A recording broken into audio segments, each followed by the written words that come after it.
start with the university actually. What kind of lessons that are being taught over there?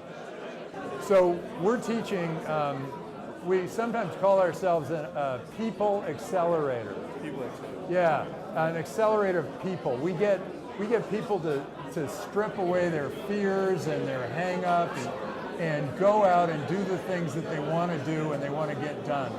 Okay. And we're looking for those potential entrepreneurs with a little sparkle in the eye and a way of, and we want to give them a vehicle and an excuse to go do it. Okay, that's nice. Yeah. You mentioned that one of the things that you make the entrepreneurs do is that to find a job offer like in 24 hours. What kind of interesting things that you make them do? Other things that you can think of? Make them. We do a lot of interesting things. It's team-based, and so their teams have to do activities together, and we give them seemingly impossible tasks for their team to do, and in very short periods of time, and then it's amazing what a team can do, and it gives them the understanding of what they're capable of. Okay. We have a lot of other examples, yeah. but people will have to come to Draper University to find them out. To find out okay. all of them. And we keep changing them up. Okay. One last thing about the university. I looked at the logo and there is a shield and there is the like kind of a lightning, right, or like Harry Potter style. Was it on purpose? I mean, is it from Harry Potter or does lightning have any other meaning for you? Yeah, we looked at the shield as we're creating our own protection so that the entrepreneur doesn't feel like he or she has to fear anything. Okay. We want them to feel like I am protected. We also have a superhero theme at Draper University because we want people to feel like they can do anything and things that they couldn't even imagine they could do. And the lightning bolt is a little bit of Harry Potter, exactly. Because it has our school has a little bit of magic, Dumbledore and magic and weird challenges, and it's team-based, much like it's team-based at Harry Potter. Harry Potter series. That's great. What about your other business, the associate one? Draper Associates. I was a founder of Draper Associates and DFJ, and Draper Associates is the vehicle I invest through now. Okay. And it has, it's a part of a network of venture capital funds called the Draper Venture Network. We have 16 relationships. They cover about 40 cities around the world. And so we can actually make investments in any entrepreneur in any country in the entire world. So that's quite great. exciting. Yeah. Do you have specific areas that you invest or anything that comes to your way? I will invest almost anywhere. Okay. And anywhere in almost any industry. I don't particularly like the industries where they have to spend a lot of money and time getting regulated. But otherwise, I'm pretty much of an open green field, and the things I like now are anything that's sort of tied to Bitcoin and the blockchain, anything that's looking to transform healthcare, healthcare generally, not any individual drug. Anything that's big data oriented. Big data can be used for many different things. Self-driving cars, monitoring your own health, doing analysis of what products sell well, that kind of thing. So we're really interested in that. Anything with a marketplace, and we're also very interested in new forms of transportation. Okay, that's cool. So what about the blockchain? I would like to ask you because there's a big resistance to it as well. So do you think will blockchain and like Bitcoin or Ethereum, whatever, is going to break through that, or companies or countries will actually succeed in taking precautions against blockchain technologies? So why would companies For take example- precautions against Yeah, I don't know. blockchain? That's Yeah. ridiculous. Companies should be using it. It's a new technology. They should get in front of it. Okay. Blockchain's this perfect ledger that can keep track of anything, Yes. and including money, and that's where Bitcoin comes in. Yeah.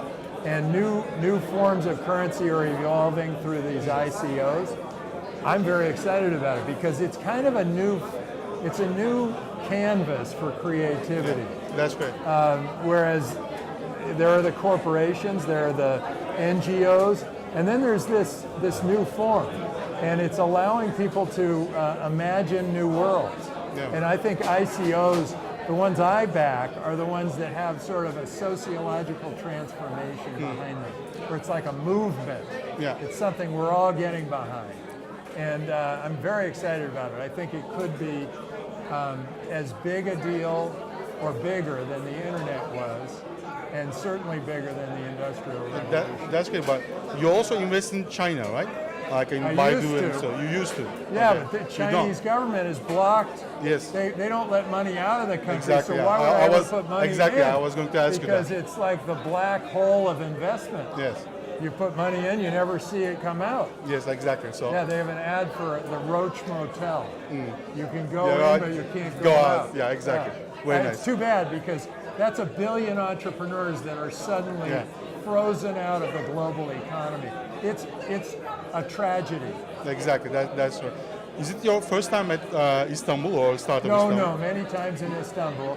Great. First time at Startup Istanbul. Okay. So what are your opinions about Istanbul, Turkey, and also Startup Istanbul? Well, first, we've really got to figure out how I can come here without a visa. Exactly. Yeah. That's the thing. Yeah. Actually, how did you arrive? Yeah. That's also another question. I arrived and I had to stand in a few lines, and they moved me around from place to place. Okay. And I eventually got Got in. Yeah. You are very Yeah. successful because Yeah. many Americans And couldn't do it. I Yeah. took a little bit of a risk because Yeah. my assistant said, well, they tell me you don't actually have to have a visa, but I did actually have Okay. to have a visa. Yeah. And then I was in Kazakhstan, and the people at the desk said, you have no visa to go. Yeah. And I said, well, they said I wouldn't need one. And they looked at me and they said, and I was thinking, oh no, they're not going to let me go. And then they looked up at me and said, good luck. Yeah. Exactly. Nice. So I hope this thing just blows over so you Yeah. can. Exactly. Yeah, So when you look at Turkish startups, do you? Turkey's very smart Yeah. though. They usually they play nice with the U.S. They play Exactly. nice with China. They play nice with Russia. Yeah. And then they can live sort of a healthy, happy existence in Yes. this weird global game. That's true. Would you think about investing in a company in Turkey though? Oh, absolutely. I'll invest in a company anywhere. Anywhere. That's Anywhere.